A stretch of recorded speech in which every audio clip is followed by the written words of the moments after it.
Today we are looking at the Voigtlander Nokton 50mm f1.5 version 2. But to try to add more value, I'm going to cover 14 different variants of this lens, so they're not all the version 2 lens. And those include 3 different lens mounts, 3 different optical formulas, and 3 different barrel designs. And then to try to add a bit more value, I'm going to compare the lens to 7 different Leica M-mount lenses, talking through the pros and cons of some of the characteristics of each of those 7 lenses. And then if you wait to the end of the video, I'll tell you if you have one of these lenses which may be worth as much as £4,000 or £5,000 or $4,000 or $5,000. So it's definitely worth sticking around. Firstly, welcome. If you're new to the channel, I'm Matt Osborne from MrLeica.com. I'm a UK portrait photographer, blogger and now YouTuber. For this video I must thank Flaghead Photographic for sending me the lens. They actually sent me the lens about 3 months ago, but I was kind of at my YouTube burnout period, so it's taken me this long to get around to actually making the video, so I apologise. This is a non-sponsored video, so everything I'll tell you will be my own thoughts. In the box itself you get the lens, the front and rear lens caps, but no lens hood. If you want the lens hood design for this lens, you need to buy the separate LH16 lens hood, which is a metal vented lens hood made by Voigtlander. If I bring up some footage from when I had the lens, you can see it is one sexy little lens. The lens coatings really make it look really pretty, I thought. This lens is a 12 blade design. It gives you half stop aperture clicks and an aperture from 1.5 through to f16. It's 8 elements in 7 groups, which is different from the earlier version. I'll come on to that. And as you can see here on the Leica M240, it gives you a really nice compact setup. It's also great for Leica CL users because it works really well on small bodies as well. As you can see, this is the VM lens, meaning Leica M-mount, and has a short focus throw of around 90 degrees, making it quite quick to focus. The minimum focus distance is 0.7 meters, obviously through to infinity, and there are 6 versions available of the latest lens. If you've not already got a notebook at hand, perhaps pause the video because there's a ton of information coming up. So it might be useful if you're trying to decide which lens to buy. So the 6 versions of this lens are, you can get the lens in black, silver or nickel and brass. Basically it's brass built, but it's got a nickel and black finish. And then for each of those lenses you can buy it in single coated or multi-coated. That's similar to some of the other Voigtlander lenses I use, such as the Voigtlander Nokton 35 1.4 or the Voigtlander Nokton 40mm 1.4. Those lenses you can also buy as SC or MC. Obviously MC multi-coated, SE single coated. Single coated lenses is said to be great for people that like black and white photography or perhaps a lower contrast.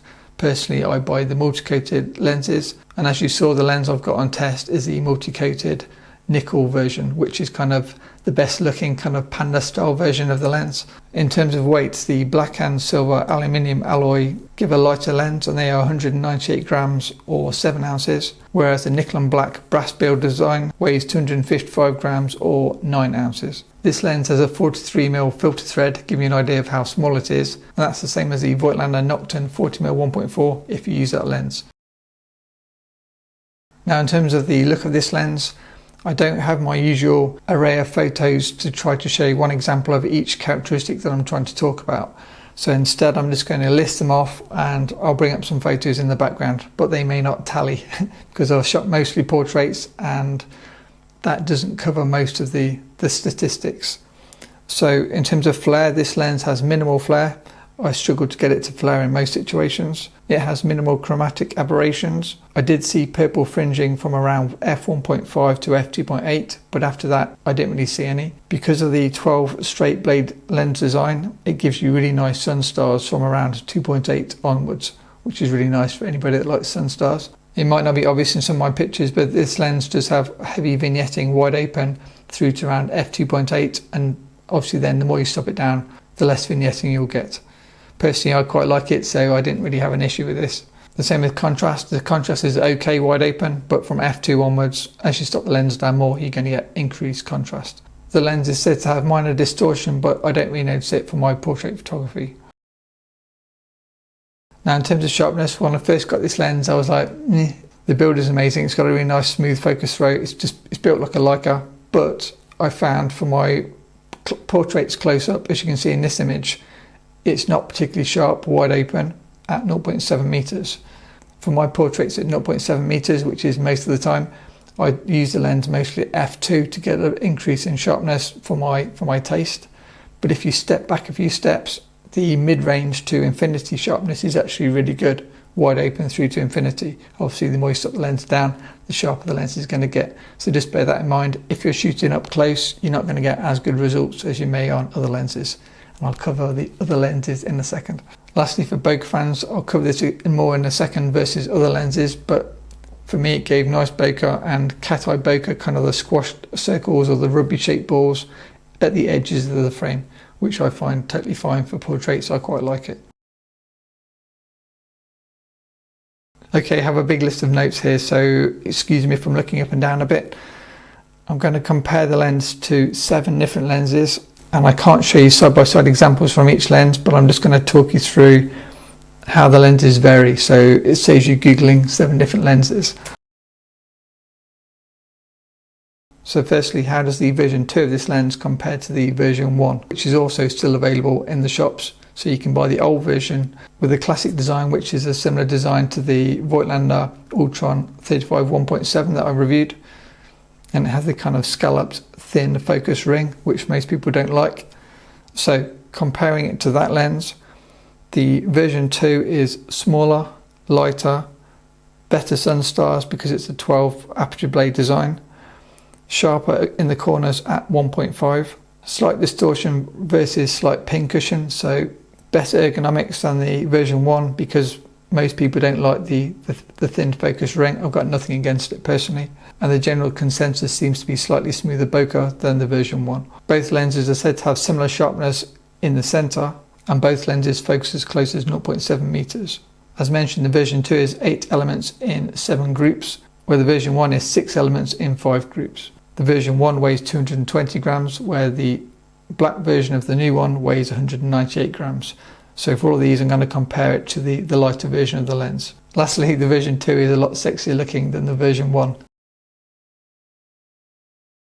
Next, I'll compare the lens to the Leica SUMMILUX 50mm 1.4 spherical. The Voigtlander is shorter, smaller, 50% lighter, and 4 times cheaper. So these are some big numbers. The Voigtlander has no built-in lens hood, whereas the SUMMILUX does have the built-in lens hood. The SUMMILUX is more front heavy, whereas the Voigtlander is better balanced, being a shorter, lighter lens. If you like a focus tab, the Leica has the focus tab, whereas the Voigtlander doesn't have a focus tab. The Voigtlander shows heavier vignetting wide open and is not as sharp wide open at 0.7 meters, which I really noticed. If you're shooting at distant subjects, the sharpness shouldn't be as apparent, but the Leica is still slightly sharper. In terms of filter size, the Leica is a 46 and the Voigtlander is a 43, showing that the Voigtlander is a smaller and thinner lens versus the SUMMILUX. This may surprise some Leica fans, but the bokeh balls is actually better on the Voigtlander version 2 if you stop the lens down, because if you stop the lens down, you get kind of jaggedy bokeh balls. I'll bring up an example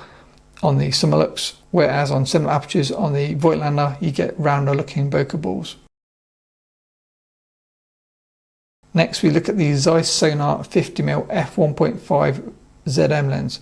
I used to own this lens and I sold it because it only focused to 0.9 meters, whereas the Voigtlander focuses to 0.7 meters. The Sonar is also known for its focus shift issues, whereas I don't really notice any focus shift issues on the Voigtlander. In terms of size, both these lenses are a similar size, but the Sonar is slightly fatter, kind of beer barrel design, being a 46mm filter thread versus 43mm filter thread. To summarize the two lenses, I would say the Voigtlander is lighter. It has less lens character, but that makes it more usable because it has less quirks, meaning it's more useful for most types of photography. Both of them are a similar price, and in terms of weight, the Sonar is 250 grams, which is 8.8 ounces, so slightly heavier than the Voigtlander. Comparing the lens to the vintage Leica Summerit 50-1.5, the Voigtlander is shorter, fatter, has less lens flare, less lens character, is sharper at mid-distance to infinity, and is sharp in the corners. It is more expensive if you compare new price to old price of the vintage lens, and has the benefit of focusing as close as 0.7 meters versus only 1 meter with the vintage Leica lens. Probably the biggest advantage of the Voigtlander is it's easy to find. You can buy it new, where it's much more difficult to find a clean copy of the Leica lens on, say, eBay. The Leica lens definitely has a lot more character, but it's not suited to all conditions because of the lens flare. Next, if we compare it to the Zeiss Planar 50mm f2, Both these lenses share the same 43mm filter thread, but the Voigtlander is slightly shorter and also lighter. I would say the Zeiss planar has more contrast, it is sharper, and it is cheaper. This is one really sharp lens. I did own this lens in the past, but I sold it because it's actually too sharp for my portraits. I think the apparent sharpness is a combination of the contrast and the resolution. The planar is one of the more affordable lenses for the Leica M mount, so that was my first lens when I had my Leica M9. Okay, now let's compare Voigtlander versus Voigtlander. If we compare it to the Nokton 50mm 1.2 that I reviewed some months ago, the 50 1.5 is the same price as the 1.2. So this is where it gets interesting. Do you buy the 1.2 or do you buy the 1.5? The 1.5 is smaller, lighter, it has less creamy bokeh. So if you want creamy bokeh, get the 1.2. It's less fast, so if you want a low light shooter, get the 1.2. It has heavier vignetting, so if that's an issue, get the 1.2, but it is said to have sharper corners wide open versus the 1.2. So if you like sharper corners, get the 1.5 if you're planning to shoot the lens wide open. The 1.2 is quite a large lens for like an M mount with a 52mm filter thread. So if you compare that to the 43mm filter thread of the 1.5, if you want smaller, lighter, get the 1.5. The 1.2 weighs 344 grams compared to only 198 grams for the lightest version. Okay, and lastly, this is a lens that perhaps some of you are not aware of. This is the Voigtlander Nokton 50mm 1.5 spherical. So this is different from the version 1 and it's different from the version 2. I have this lens in both LTM mount and also Nikon S mount. The latest version 2 of this lens is smaller, lighter, with only a 43mm filter thread versus 52mm filter thread, but the older lens has 2 spherical elements versus 1 spherical element. The older lens, to my eyes, gives a slightly smoother and more SUMMILUX type of rendering, and that gives the lens more of a modern look versus a classic look. With the 52mm filter thread, you can tell this is a fatter lens, and so it's also heavier, 250 grams versus 198. Another benefit of the old lens, it comes with a metal hood included, but it'll only focus as close as 0.9 meters, not 0.7 meters, which is a downside unless you use a close focus adapter like the 7 Artisan's close focus adapter that I use on the Leica SL and the Leica CL. This lens is harder to find, but if you can find it, to my eyes, it gives a very similar look to both the SUMMILUX spherical and the version 2 lens, kind of a hybrid perhaps between the two, and offers really great value at roughly half the price of the new lens. So the question is, can I recommend this lens?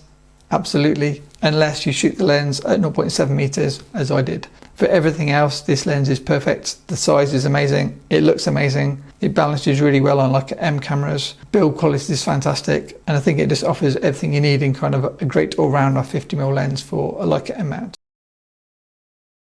In terms of prices, the black version and the silver version are £850, which is around $950. And if you get the nickel version, that's £50 more, so £899. If you live outside the UK, you can buy this lens on Amazon. I can include a link below. You can check the latest prices. And if you live within the UK, if you buy from Robert White Photographic, you can get 5% off if you use my discount code Mr. Leica. Again, I'll put a link in the description below. And I bet you thought I forgot, but here is a clip of when I was at Flint Auction House in the UK, and they had the early Voigtlander Nokton 50mm 1.5 LTM version. So this is optically the same design as the version 1 lens, but it's worth around £4,000 to £5,000. So if you have this version of the lens and you didn't know the value, Christmas may have just come early for you. Please hit the like button if you want me to review more Voigtlander lenses. I do have at least 2 more coming up, and then I'll see if I can get some more. Hit the like button. The more likes you get, the more we can do. And if you're new to the channel, I have reviewed a lot of Leica M lenses. Click on the playlist to see more. Thanks for watching, and a big thanks to my patrons. See you in the next video. Bye.